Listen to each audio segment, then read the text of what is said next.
세상에 이런 성경 말씀이 느헤미야서 9장 12절 낮에는 구름 기둥으로 인도하시고 밤에는 불 기둥으로 그들이 행할 길을 그들에게 비추셨사오며. 에스라 선지자가 율법을 낭독하고 해석하여 백성들의 죄를 깨닫게 했을 때 몇몇 레위인들이 하나님께 회개의 기도를 하면서 하나님께서는 이스라엘 백성들을 낮에는 구름 기둥으로 밤에는 불 기둥으로 인도하셨음을 고백하고 있습니다. 출애굽 때부터 하나님은 이스라엘을 구름 기둥과 불 기둥으로 광야 40년을 인도하셨고 그 이후에도 끝없는 은혜를 베푸셨으나 놀랍게도 이스라엘 백성들은 하나님의 도우심을 깨닫고 감사하기보다는 하나님을 원망하고 낙심하는 삶을 살았습니다.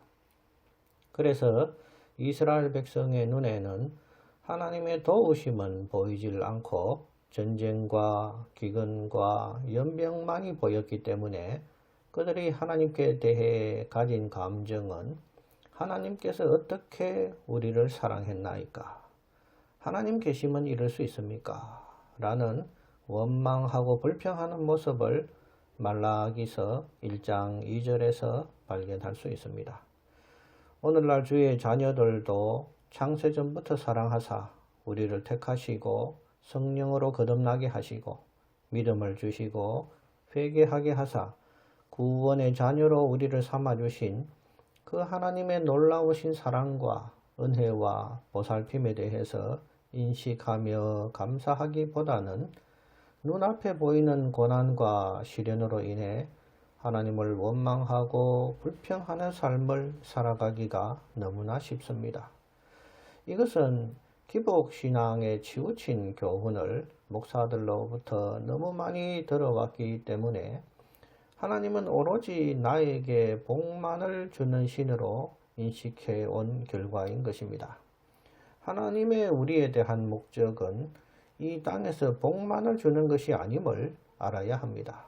이 땅에서 복을 누릴 때 그 복이 참으로 하나님으로부터 왔음을 깨닫고 감사하는 사람에게는 고난과 시련을 하나님께서 주시지 않을지도 모릅니다. 그러나 모든 사람에게는 죄성이 있어 하나님의 복을 오래 누릴 때 그 복이 하나님으로부터 왔음을 잊어버리고 오히려 자기 스스로 평안을 누리는 줄 교만에 빠지게 됩니다.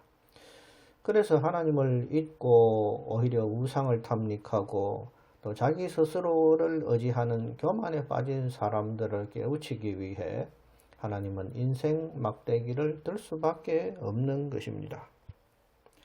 그러나 이런저런 각 사람을 교훈하시기 위한 인생의 파도 속에서도 하나님은 각 사람이 실족하지 않도록 불기둥과 구름기둥으로 인도하고 계심을 잊으면 안 됩니다.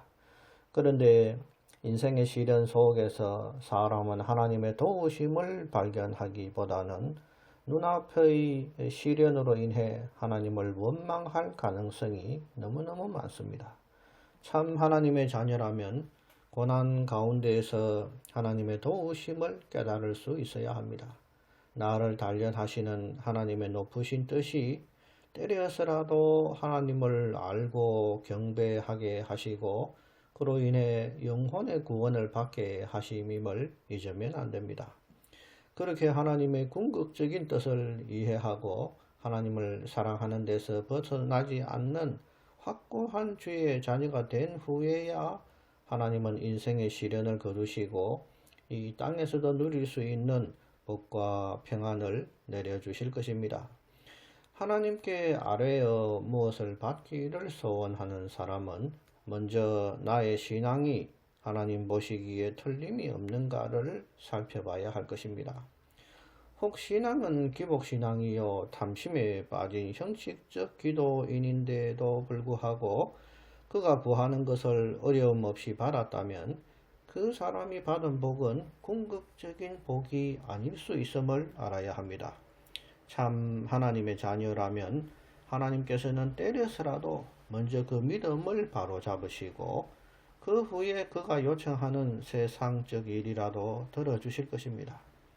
이런저런 시련을 겪으면서 자신의 기복적 믿음에 대해 회개하고 참 하나님의 사랑과 궁극적인 내세의 소망을 정립한다면 그 사람이 경험한 고난은 참으로 가치 있는 것임을 깨달으며 환난으로 인내하게 하시고 인내로 연단하게 하심으로 천국의 소망을 깨닫게 하신 하나님을 찬송할 수 있는 우리 모두가 되시기를 기원합니다.